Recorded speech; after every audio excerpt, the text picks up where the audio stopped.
who says he will no longer hide the truth.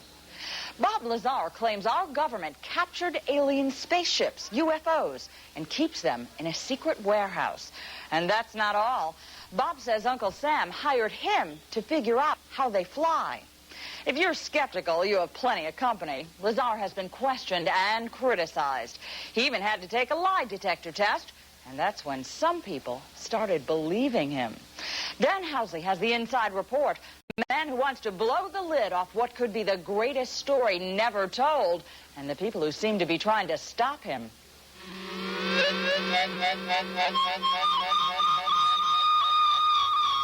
Strange lights over Las Vegas, within view of tourists and gamblers along the city's Casino Row. What are the odds these are alien spacecraft out for an evening spin?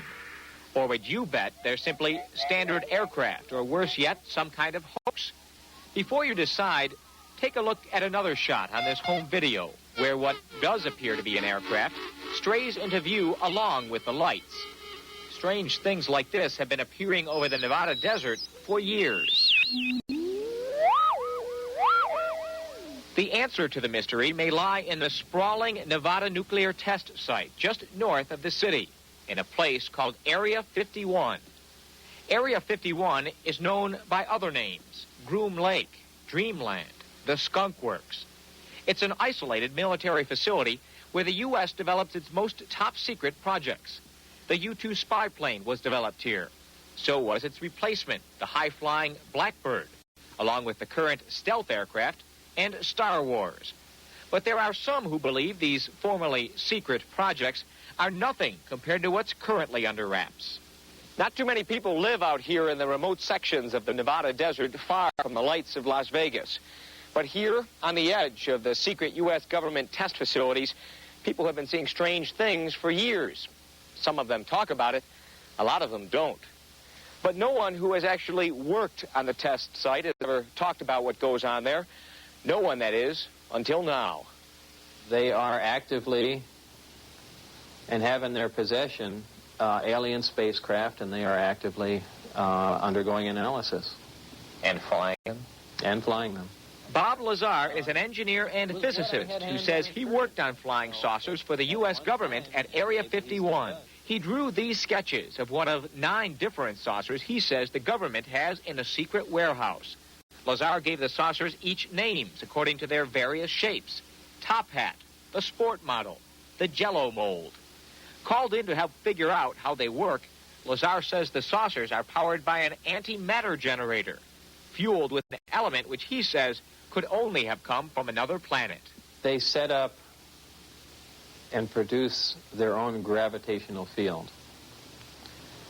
Just as the Earth holds all matter down, they produce that same field, but out of phase, and it repels itself. The effects that can cause, the way in which everything operates is by all intents and purposes, magic. I mean, it is so far beyond our level of technology. Now, before you toss Lazar on the pile with all the other UFO wackos, understand that he willingly agreed to take a lie detector test, requested and independently arranged by a Las Vegas reporter. Terry Tavernetti is the ex-cop who administered the test. If he's lying, he ought to be in Hollywood, because he gave absolutely no physiological indications of attempting deception. Lazar says he was referred to his government job by Dr. Edward Teller, the renowned scientist who helped develop the atomic bomb. But in a rare interview with Inside Report, Teller insisted he doesn't know Lazar, or at least doesn't remember him. I think it appears that someone's trying to wipe him out. George Knapp is the Las Vegas TV reporter who first aired Bob Lazar's amazing claims. He says he ran into unusual problems just trying to look into Lazar's background. Though Lazar claimed to have once worked at the Los Alamos National Laboratory, government officials denied they knew anything about him. But when Knapp came up with a phone directory listing Lazar's name, Los Alamos grudgingly admitted he had spent some time there. Officials at the hospital where Lazar was born even denied the simple fact he was born there, until Knapp tracked down the doctor who delivered Lazar. I find Bob to be credible, and the main reason is because the story hasn't changed. It's stayed From the beginning, it's been the same. It hasn't expanded like some of these UFO tales you hear. It's been the same. And we've been through a lot of different interview sessions, many on camera, many more off camera. And it stayed exactly the same, consistent. But even inside the community of UFO believers, there are many who are skeptical of Bob Lazar's claims. Nuclear physicist Stanton Friedman says Lazar may indeed be the real thing. But he says he can also believe Lazar might be a hoaxer, or worse yet, a government agent spreading false stories designed to cover more important secrets. I find Bob Lazar as somebody who isn't silly, who doesn't say totally stupid things, who comes across well. But I certainly, until I get verification, cannot endorse the legitimacy of what he is saying.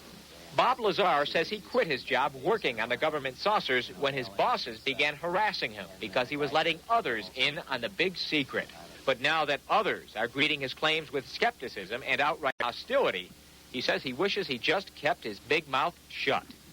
Lazar says he never took the idea of breaking security lightly. He just wanted to let the world in on a story he says we all should have been told. Why keep a secret about probably one of the most important events in history, that there's been contact from an alien civilization? It's a significant event in history, more significant than anything. Could be. We'll see. Well, this is